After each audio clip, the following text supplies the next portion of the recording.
that money must be put, and adequate money must be put. I also agree with the incoming Madam Speaker when she said that we need to institute research on the elderly. I totally support that. Now we need statistics every year generated through Kenyan Bureau of Statistics to determine the number of people according to the age classifications, and specifically those over 70 years. It is through that we will be able to know the kind of resources and distribution of those resources that the government need to put in place. Mr. Speaker, we as a House, we need to apologize to the elderly because there is a line item on the amount of money being allocated for the elderly has never been given significant attention in this House. And moving forward, is my view and my conviction that we need to put more money for the elderly. I agree the 2,000 shillings, even in terms of value, is not adequate. I think this minimum people they need to is 5,000 every month. So, Madam Speaker, as I congratulate Madam Kadhonwa Mushomba, let's also remind ourselves, as a society, we have failed. Many people rarely go to take care of their parents. Many people rarely go to the rural areas. Once we vacate the rural areas, many of us rarely go back. I challenge the Kenyan society today that we need to make it compulsory. Every person must take care of his or her parent. And I think, Wamshomba, you need to look at that. That you cannot leave your father and mother. You have a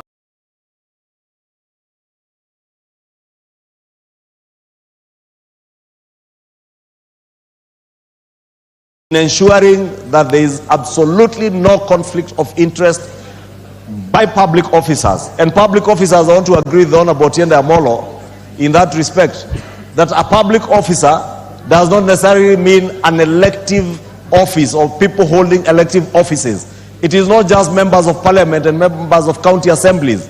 We have governors, we have the executive, right from the president to the ministers and the principal secretaries who are in appointive offices.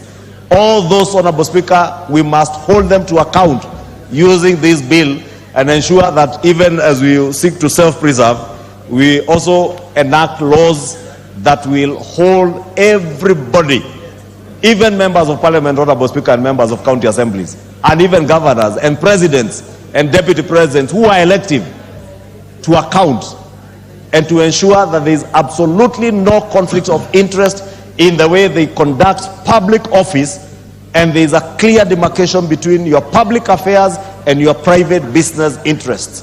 Because, Honorable Speaker, if we are left in a situation where there is a blurred distinction between what is private and what is public, Honorable Speaker, the era that we have been speaking of state capture will never come to an end. This is the opportunity we have as a House, and the country and history will judge us based on what we do with this bill. If we speak so much about the fight against corruption, and every time there is mention of a scandal here and there, the political class are usually the first to speak against corruption. Let us not just speak about against corruption and speak about corruption. Let us act. Let us enact laws that will ensure that there is no corruption, there is no conflict of interest, and in line with what we provided for when we elected to have this constitution as the supreme law of our country, that we actualize the provisions of Article 6, and specifically that 75, 1A and B that I have read. With that, Honorable Speaker, I do want to submit, Honorable Speaker, that we hold our horses as we await the jailer committee to table their addendum, and we be able to see what is it that they have proposed for amendments. And that is not to say, Honorable Speaker, that what JLAC will have proposed as amendments, if they do not carry an amendment that I intend to move, nothing, Honorable Speaker, stops any member of this House from moving an amendment to rectify what they think should be rectified in the bill. And if it makes sense, Honorable Speaker, without diluting the objectives of the bill, we shall support. But we must also do so in a cautious manner. With that, Honorable Speaker, I beg that we allow the jailer committee to finish their work and appraise the House accordingly. Thank you, Honorable Speaker. Ocheng. Yes, I'll come to you. I've given to David Ocheng. No, thank you so much, Mr. Speaker. Mr. Speaker, I also want to add my voice on this particular matter, and I agree with Honorable Tiende that there are issues that Give to David Ocheng the mic. there are issues we need to address going forward, Mr. Speaker. I was so worried when I saw the bill in the draft order paper this morning, and I want to thank you and thank the House Bills Committee for seeing the sense in putting the bill. What's happening to the mic?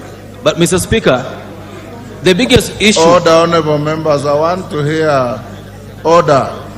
Mr. Speaker, the biggest issue... Order, Irene Kasalo and your team. Mr. Speaker, the reason I believe this bill... Order. I'm being called upon to make a ruling on a bill before you. Give me an opportunity to hear. Mr. Speaker, the reason I believe this bill is very urgent is that sometimes we think about things in a very pedantic way, Mr. Speaker. Mr. Speaker, this country today is in this place it's in because we have allowed every government official to do business at every corner. And like I said last week, Mr. Speaker, the reason we're even having issues of liquidity is that we are allowing everybody, including members of parliament, to do business, but because...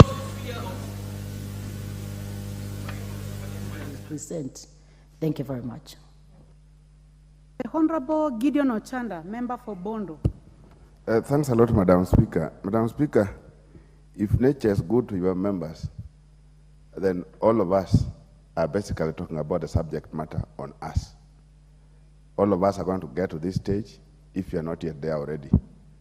We are really the subject matter here. Madam Speaker, what we have had in this country or in many other third world countries is the little care that is placed on issues of social security, whether it is health, whether it is issues of pensions, whether there are issues of gratuities. I think there's been a major problem that we've had, more so as Kenya. At the moment, you can categorize elders in very many ways. There are those who are old because of age and they have not been in any skilled service. There are those who have been in skilled service. There are those who have been really professionals in terms of what they have been doing before. But on retirement, they are either are looked at the same, yet many retire, but they are never tired. You look at the kind of a problem we have, particularly in education now with the teachers. I know parents are paying for close to half of what TSC is paying in the name of BOM teachers or board teachers. Yet, each year, there are very many people, many professional teachers who retire at 60. And then you realize that between 60 and 70, many of them still have the energy to engage. And that happens also even with other different professionals, including those who are in the disciplined services.